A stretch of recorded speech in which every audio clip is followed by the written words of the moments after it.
బడ్జెట్లో చెప్పి కేవలం 112 కోట్ల రూపాయలు ఖర్చు పెట్టింది సార్ ఈ ప్రభుత్వం. ఇక అలాగే sir constructions of Bhavan sir, ఇక మాకు అనేకమైన భవనాలు, కుర్మ భవనము, గొల్ల భవనము, మున్నూరుకా భవనము, ఇట్లా ఎక్కడెక్కడి భవనాలన్నీ గతంలో ఆ ల్యాండ్ అలకేట్లు చేసినారు సార్. ఆ మూసి పక్క పొంటి ఉండేటి అన్ని మాయే. ఆ భవనాల కన్స్ట్రక్షన్ కోసం 100 కోట్లు కేటాయిస్తున్నామని బడ్జెట్లో పెట్టింది సార్.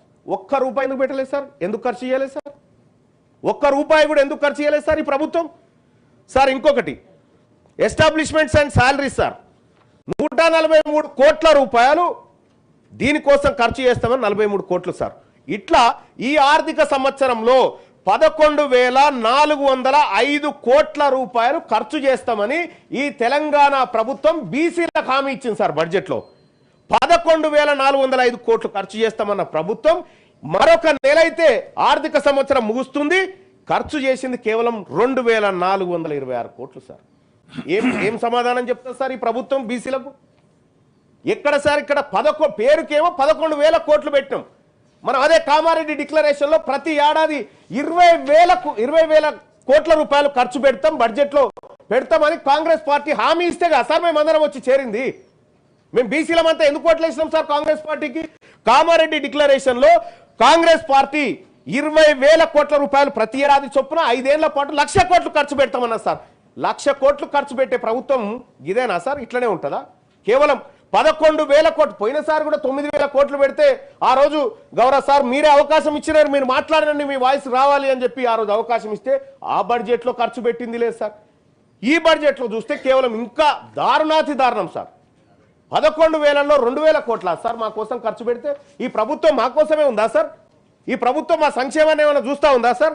సార్ ఇదొక్క బడ్జెట్ కాదు సార్, తెలంగాణ రాష్ట్రం ఏర్పాటైన తర్వాత సార్ కన్నీళ్ళు వస్తాయి సార్.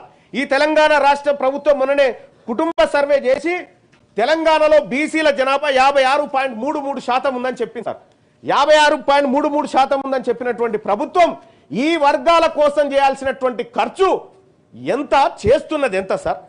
సార్ ఇదొక తెలంగాణ రాష్ట్రం ఏర్పాటైతే మా నీళ్లు మాకు వస్తాయి, మా నిధులు మాకు వస్తాయి, మా నియామకాలు మాకు వస్తాయి అని మీరే కాదు సార్, మీరందరే కాదు సార్ కొట్లాడి మనకు మంచి జరుగుతుంది మన వర్గాలకు అని చెప్పి ఇక్కడ ఉన్నటువంటి మీరే అందరు కొట్లాడారు సార్. ఆ రోజు మనం అందరం పోరాటం చేసినాం. మీరు పార్లమెంటు మెట్ల మీద పడుకొని ఆ రోజు అహోరాత్రులు 48 గంటల పాటు చల్లో వణుకుట తెలంగాణ ఉద్యమాన్ని చేసిరు సార్. నిజంగా మాకు వస్తున్నాయా సార్? 2014 నుంచి 2025 దాకా జరిగినటువంటి బీసీలకు జరిగిన మోసం సార్. 2014-15లో మాకు కేటాయించింది 4,311 కోట్లను కేటాయించారు సార్. ఖర్చు చేసింది 1000 కోట్లు సార్. అంటే ఇక 3,220 కోట్ల రూపాయల సొమ్ము బీసీల సొమ్ము ప్రభుత్వం మిగిలించుకుంది సార్. మంత్రి గారి ఆన్సర్ తర్వాత నీకు supplementary sir. Thank you sir. Honourable minister. గౌరవ సభ్యులు అడిగినటువంటి ప్రశ్నలకు సంబంధించి అధ్యక్ష, బలైన వర్గాలకు సంబంధించి ప్రత్యేకించి 11,000 కోట్ల రూపాయలు కేటాయించినప్పటికీ 2,400 కోట్లు ఖర్చు అయిందని చెప్తా ఉన్నారు. కొంత ఖర్చుకు సంబంధించిన విషయం లోపల ఇంకా ప్రభుత్వం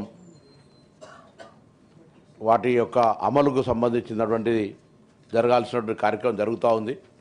ఇది కాక వారు 2-3 ప్రశ్నల్ని వారు మాట్లాడినారు. ఉదాహరణకు విదేశీ విద్యకు సంబంధించి గతంలో ప్రభుత్వం 300 మందికి మాత్రమే ఇస్తూ ఉండే, ఇప్పుడు దాన్ని 700కు పెంచి గత సీజన్ నుంచి 700కు గౌరవ ఉప ముఖ్యమంత్రి గారు ప్రత్యేక చొరవ తీసుకొని ముఖ్యమంత్రి గారితో మాట్లాడి అందులో పిసిసి మా ఎమ్మెల్సీ మహేష్ కుమార్ గౌడ్ గారు మిగతా క్యాబినెట్ అంతా కూడా మద్దతు ఇవ్వడంతో విదేశీ విద్య ఒక పెట్టుబడి, బలైన వర్గాలకు సంబంధించి విదేశాల్లో ఉన్నత విద్యను అభ్యసించుకొని చాలా బాగుపడతాయి కుటుంబాలు అనేటువంటి ఆలోచనతోటి 300ని డబల్ కంటే ఎక్కువగా 700కు చేయడం జరిగిందనే మాట వారికి గౌరవ సభ్యులకు తెలియజేస్తాను. అదేవిధంగా ఎడ్యుకేషన్ సంబంధించి ఇంటిగ్రేటెడ్ ఈరోజు దాదాపు 100 నియోజకవర్గాల్లో 200 కోట్ల రూపాయలతోటి ఇంటిగ్రేటెడ్ హాస్టల్స్, గురుకులాలు నిర్మాణం అవుతున్నాయి అధ్యక్ష.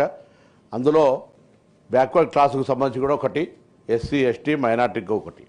ఆ విధంగా దాదాపు 200 కోట్ల అంటే ప్రతి 50 కోట్లు ఒక బ్యాక్వర్డ్ క్లాస్కి వచ్చినట్టయితే 100 చొప్పున 5,000 కోట్ల పైన బ్యాక్వర్డ్ క్లాస్కు సంబంధించినటువంటి మరి హాస్టల్ నిర్మాణం జరుగుతూ ఉన్నది. అదే కాక బీసీ కార్పొరేషన్లు కానీ బీసీ కులవృత్తులకు సంబంధించి వాస్తవంగా ప్రభుత్వం ఒక మంచి ప్రణాళిక తీసుకొని రాజీవ్ యువ వికాసం కింద ఒక కార్యక్రమాన్ని తీసుకున్నాం. కొన్ని కారణాల వల్ల దాని కొంత అప్లికేషన్ల ప్రక్రియ జరిగిన తర్వాత ఆగిన రాష్ట్ర వ్యాప్తంగా అన్ని జిల్లాల్లో ఆన్లైన్ అప్లికేషన్లు వచ్చినాయి. క్షేత్రస్థాయిలో వాటికి సంబంధించిన బ్యాక్వర్డ్ క్లాస్కు లాభం చేయాలి, న్యాయం చేయాలనే ఆలోచనతో ప్రభుత్వం చిత్తశుద్ధితో ఉన్నది. కొంత గత ప్రభుత్వాలకు సంబంధించినటువంటి ఆర్థిక సంక్షోభాన్ని నేను ఇప్పుడు మళ్ళీ అది కారణం అని చెప్పడం లేదు, కానీ గతంలో వాళ్ళు 10 సంవత్సరాల్లో కూడా 2,400 కోట్లు చేరినటువంటి అంశాన్ని దృష్టిలో పెట్టుకోవాలి. వాళ్ళు 10 సంవత్సరాలు లెక్క తీస్తే మొత్తంగా చెప్పారు మేము కూడా చెప్పాలి, మనం కూడా చెప్పాలి. 10 సంవత్సరాల్లో చేయనటువంటి దాన్ని దృష్టిలో పెట్టుకొని అయినా మనం ఇంకా చేయాలి. నేను గౌరవ సభ్యునికి ధన్యవాదాలు తెలియజేస్తా ఉన్నా. మొన్న కూడా సభలో మనకు చర్చ వచ్చిన రోజు తప్పకుండా తమరికి విజ్ఞప్తి చేసినాం. గౌరవ కౌన్సిల్ చైర్మన్గా ఒకసారి అటు గౌరవ ఉప ముఖ్యమంత్రి గారు కూడా విజ్ఞప్తి చేసినాం. ప్రభుత్వం తరఫునే తొందరలోనే ఒక బలహీన వర్గాల ప్రజాప్రతినిధులు సమావేశం ఏర్పాటు చేసి అందులో తీసుకోవాల్సిన చర్యలు, కేటాయించబడ్డ బడ్జెటు, ఖర్చు అవుతున్నటువంటి పద్ధతి, ఇంకా ఖర్చు చేయాల్సిన అవసరాలు, ఇంకా తీసుకోవాల్సిన కార్యాచరణకు సంబంధించి తప్పకుండా ఒక ప్రణాళిక తీసుకుంటాం. నేను మళ్ళొక్కసారి కూడా చెప్తా ఉన్నా, నేను ఒక బేసికల్లీ కాంగ్రెస్ పార్టీ సామాజిక న్యాయానికి ఛాంపియన్. సామాజిక న్యాయానికి సంబంధించినటువంటి విధానం ప్రభుత్వంలో ఇంక్లూజివ్నెస్గా మాది పార్ట్ ఆఫ్ పార్షల్గా మేము తీసుకొని పోతాం. ఎక్కడ కూడా ఇబ్బంది కలిగేటువంటి పరిస్థితి, బ్యాక్వర్డ్ క్లాస్కు అన్యాయం జరిగేటువంటి పరిస్థితి రానివ్వం. మా ప్రభుత్వంలో ఉన్న పెద్దలందరూ కూడా సానుకూలంగా అటువంటి అంశం తీసుకెళ్ళినప్పుడు అలా పాజిటివ్గా రెస్పాన్స్ అవుతారు. కళ్యాణ లక్ష్మికి సంబంధించి చెప్తా ఉన్నాం. మేము కళ్యాణ లక్ష్మిని కూడా అనేక సందర్భాల్లో మేము ప్రభుత్వం తరఫున 0 కేసు, అంటే పెళ్లి చేసుకొని అప్లికేషన్ వచ్చిందంటే అది బడ్జెట్లో కేటాయిస్తే పెళ్లి చేసుకోకపోతే కూడా పైసలు ఇచ్చే కేసు, అది స్కీమ్ కాదు అధ్యక్ష. మీ దగ్గర కూడా గౌరవ శాసనసభ్యులు సంతకాలు పెట్టి పంపిన తర్వాత 1 నిమిషం కూడా ఆలస్యం లేకుండా, పెండింగ్ అనేది లేకుండా కళ్యాణ లక్ష్మి గ్రీన్ ఛానల్ ద్వారా పేమెంట్ జరుగుతుంది అధ్యక్ష. నేను మొన్న కూడా మా అధికారులు వచ్చి కొంత అప్లికేషన్ ప్రాసెస్లో జిల్లా అధికారులు, నేను మీ ద్వారా కూడా కోరుతాను, గౌరవ ఉప ముఖ్యమంత్రి గారు ఇక్కడే వేదిక సభలో ఉన్నారు, జిల్లా యంత్రాంగం కొంత ప్రతిపాదనలు పంపడంలో ఏమైనా జాప్యం జరుగుతుండొచ్చు. శాసనసభ్యుల సంతకాలతోటి అక్కడ రెవెన్యూ అధికారుల వెరిఫికేషన్ తర్వాత పంపినట్టయితే గ్రీన్ ఛానల్ ద్వారా పేమెంట్ అవుతుంది. కళ్యాణ లక్ష్మికి సంబంధించిన కేటాయించిన బడ్జెట్లో ఎక్కడ జాప్యం లేదు అనేటువంటి మాట మీ ద్వారా గౌరవ సభ్యులకు తెలియజేస్తాను. ఇంకా కాటమయ్యకు సంబంధించి కూడా చాలా కిట్స్ ఇచ్చినాం. వాటికి సంబంధించిన ప్రాసెస్ జరుగుతూ ఉంది, అది తయారవుతూ ఉన్నాయి. 10,000 చొప్పున కిట్టు ఇచ్చుకుంటూ వెళ్తా ఉన్నాం అనేటువంటి మాట కూడా నేను మనవి చేస్తూ, తప్పకుండా మరొకసారి నేను మిమ్మల్ని గౌరవ సభ ద్వారా బలహీన వర్గాలకు సంబంధించిన అంశం లోపల ఈ ప్రభుత్వం పూర్తిగా అందుకోసమే ఇవాళ కుల సర్వే చేసింది. కుల సర్వే ప్రకారంగా ఒక దానికి ఎక్స్పర్ట్ కమిటీ వేయడం జరిగింది.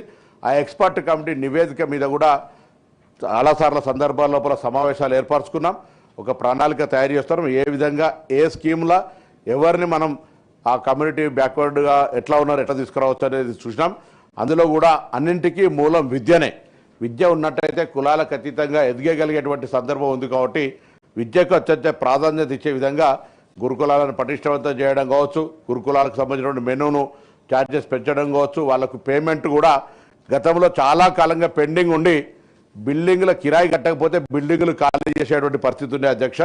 దాని నుంచి ఈరోజు పేమెంట్ ఎప్పటికప్పటికి క్వార్టర్లీ క్లియర్ చేసుకుంటూ ఎక్కడ కూడా ఆపరేషనల్ ఇబ్బంది లేకుండా అడిషనల్ కొంత ఇన్వెస్ట్మెంట్, అడిషనల్ అదర్ స్కీమ్స్కు సంబంధించి అంటే స్కిల్ డెవలప్మెంటో లేకపోతే లోనింగో లేకపోతే వాళ్ళకు సెల్ఫ్ ఎంప్లాయ్మెంట్కి సంబంధించిన ఇష్యూలో కొంత ఉండొచ్చు. కానీ అది కూడా రాజీవ్ వికాసం ద్వారా మేము ఆ రోజు పరిష్కారం అయితే అనుకున్నాం. కొంత ఈ జాప్యం జరిగినా తప్పకుండా మరొకసారి మీ ద్వారా గౌరవ సభ్యులకు అందరికీ కూడా తెలియజేస్తాను, ఈ ప్రభుత్వం బలహీన వర్గాల అభివృద్ధికి కట్టుబడి ఉంది.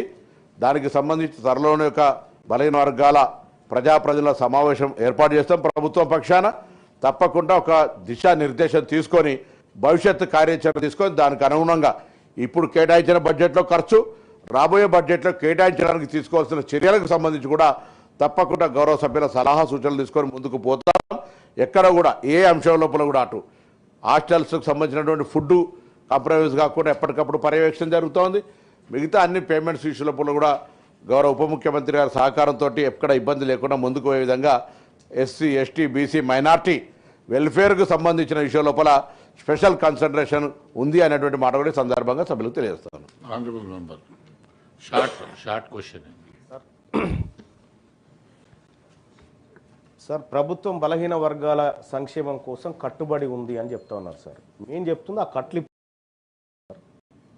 కట్లు ఇప్పుకుంటే కదా సార్ మా దగ్గరికి ఏమన్నా వచ్చేది. మీరు కట్టు మాకు వచ్చేది ఏం లేదు. మంత్రి గారు దయచేసి మీరు చెప్పండి సార్, ఈ లెక్కలు చూసిన తర్వాత మీకు ఏమైనా గుండె తరకపోతలేదా సార్? ఈ బడ్జెట్లో బీసీలకు పెట్టిన లెక్కలు చూసిన తర్వాత గుండె తరకపోతలేదా సార్?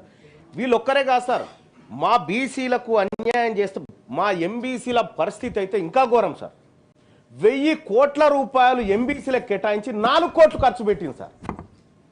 ఇంకా గత ప్రభుత్వం సార్, మరి తెలంగాణ రాష్ట్రం వచ్చి మేము ఏం చేసుకోవాలి సార్? మా కోసం రాలేదా సార్? ఈ రాష్ట్రంలో మేము పౌరులం కాదా?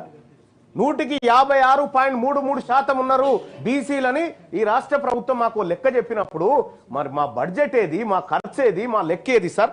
ఒక్కసారి సార్ 2014-15 నుంచి సార్ తెలంగాణ రాష్ట్రం వచ్చినప్పటి నుంచి జరిగిన మోసం 2 ముచ్చట్లు చెప్తాను సార్. 2014-15లో సార్ 4311 కోట్ల రూపాయలు కేటాయించారు సార్. ఖర్చు చేసింది 1090 కోట్లు. దాంట్లో సార్ దాదాపుగా ఒక 74.7% నిధులు మిగిల్చుకున్నారు.